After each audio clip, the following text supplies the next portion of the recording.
اپنی اٹکے تو وکیلوں سے کرے استمداد، کہ بھائی جب خود پر آئے تو تھانوں کے چکر بھی لگائے، وہ ان کے قدموں پر بھی ہاتھ رکھے، پولیس والوں کے بھی، وکیلوں سے بھی کہے کہ میری یہ کام کروا دو۔ لیکن جب قرآن و سنت کی بات آئے، کیوں مولانا صاحب،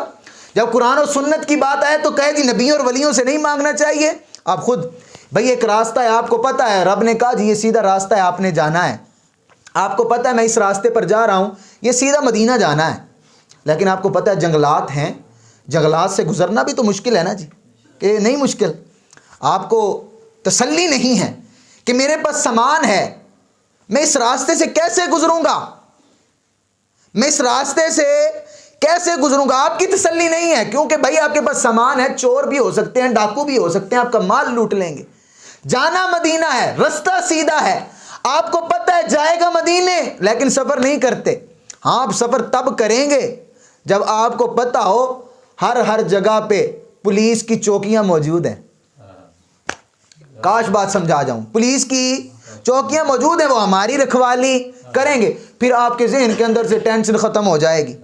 آپ کے ذہن کے اندر سے یہ بات دور ہو جائے گی، بھئی جانا مدینے ہے۔ سبھی کہتے ہیں بھئی توحید توحید کے نعرے مارنے والے بھی یہی کہتے ہیں، رب کی طرف لے کر جانا چاہتے ہیں، ہم کون سے کہتے ہیں رب کی طرف نہ جائیں، ہماری منزل بھی توحید ہے،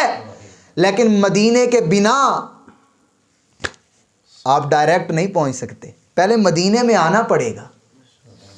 بھائی جب پولیس والے موجود ہوں گے تبھی تسلی ہوگی نا، جب ہمیں پتہ ہوگا ہم نے رب کی بارگاہ میں عمر بھائی پیش ہونا ہے، تو ہمیں پتہ ہوگا اب ہم رب کی بارگاہ میں جا رہے ہیں، تو ہمارے لیے نبی کریم بھی موجود ہیں، ہمارے لیے نبی کی آل بھی موجود، ہمارے لیے نبی کے اصحاب بھی موجود۔ اب سارے آپ نوجوان کہیں گے لیں جی دل کو تسلی ہو گئی، دل کو تسلی ہو گئی۔ وہ کسی نے کہا تھا نا مرنا تو ہے ہی، مرنا نام کس کا ہے، ایک یار کو دوسرے یار کے ساتھ ملانے کا نام مرنا ہے۔ ایک یار کو گر قبر میں سرکار آئیں تو میں قدموں میں گروں، گر فرشتے بھی اٹھائیں تو میں ان سے یوں کہوں، اب تو پائے ناز سے میں فرشتوں کیوں اٹھوں، مر کے پہنچا ہوں یا اس دل ربا کے واسطے۔